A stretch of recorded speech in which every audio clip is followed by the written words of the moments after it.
আমি যদি আপনাকে প্রশ্ন করি, বর্তমানে আপনার সবথেকে বড় শত্রু কে? ভাবুন তো শেষ কবে শুধু নিজের কথা ভেবে শান্তিতে সময় কাটিয়েছেন? ফেসবুক বা সোশ্যাল মিডিয়া কি আপনাকে সেই সুযোগটা দিচ্ছে? ফেসবুকের একটা অদ্ভুত ক্ষমতা আছে। এটা দুনিয়ার সব সমস্যাকে আপনার সমস্যা বানিয়ে দেয়।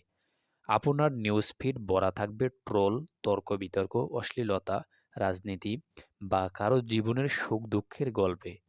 আপনি না চাইলেও এগুলো আপনার মাথায় ঢুকে যায়। আর শুধু কি তাই, ফেসবুক আপনার সবচেয়ে দামি জিনিসটা ধীরে ধীরে খেয়ে ফেলছে, সেটা হলো সময়, যেটা আপনার জীবনের সবচেয়ে গুরুত্বপূর্ণ জিনিস। আপনার হয়তো ৫ মিনিটের জন্য ঢোকা, কিন্তু স্ক্রল করতে করতে তখন ৩০ মিনিট পেরিয়ে গেছে বুঝতেও পারেন না। ফোকাস সেটাও ধ্বংস হয়ে যায়।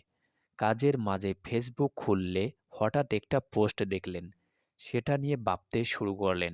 যে কাজটা ১ ঘন্টায় শেষ করার কথা সেটা এখন সারাদিন লেগে যাচ্ছে।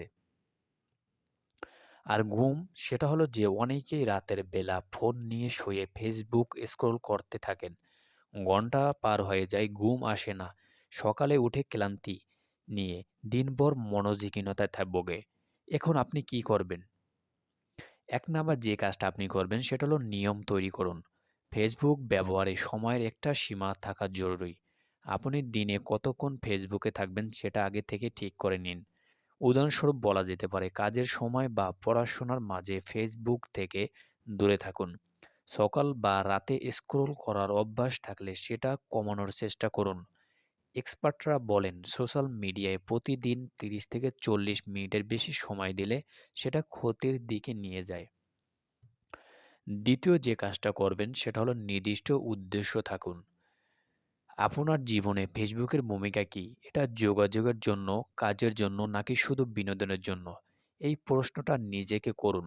সময় শুধু শুধু সময় কাটানোর জন্য ফেসবুকে ঢোকা মানে নিজের সময় নষ্ট করা। বরং ফেসবুক ব্যবহার করুন আপনার জীবনের কোনো প্রয়োজন মেটানোর জন্য। উদাহরণস্বরূপ বলা যেতে পারে, কাজের গ্রুপে আপডেট দেখুন বা গুরুত্বপূর্ণ তথ্য জানুন। তৃতীয় যে কাজটা করবেন সেটা হলো বিজ্ঞতার সঙ্গে এড়িয়ে চলুন। ফেসবুকের প্রতিটা নিউজ, বিতর্ক বা ট্রেন্ডে জড়ানো জরুরি নয়।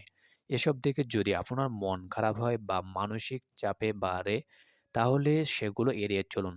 সব পোস্ট বা কমেন্ট সেকশনে ঢুকতে হবে না।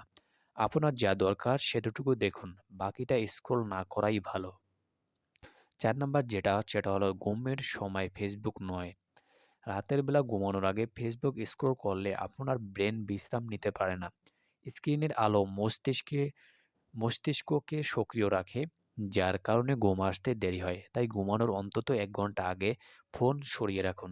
চাইলে ফোনটি আরেক ঘরে রেখে দিন। ৫ নাম্বার যে কাজটা করবেন সেটা হলো বুঝে শুনে ফলো করুন।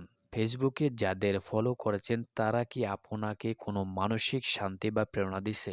যদি না দেন তাহলে ভেবে দেখুন তাদের ফলো করা উচিত কিনা। এমন মানুষদের ফলো করুন যারা ইতিবাচক, জ্ঞানবর্ধক বা অনুপ্রেরণামূলক পোস্ট করেন। এর ফলে আপনার নিউজ ফিড শুধু সময় নষ্ট করার জায়গা হবে না, বরং আপনার উন্নতির সহায়ক হবে।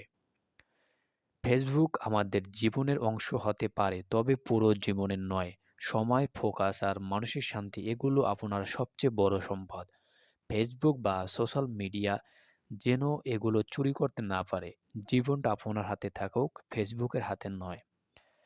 এরকম নিত্য নতুন লাইফ লাইফ রিলেটেড এবং কেরিয়ার রিলেটেড ভিডিওগুলো পেতে সাবস্ক্রাইব করে রাখুন AES স্কুল। এই ভিডিওটির সঙ্গে থাকার জন্য সবাইকে ধন্যবাদ। Thank you for watching.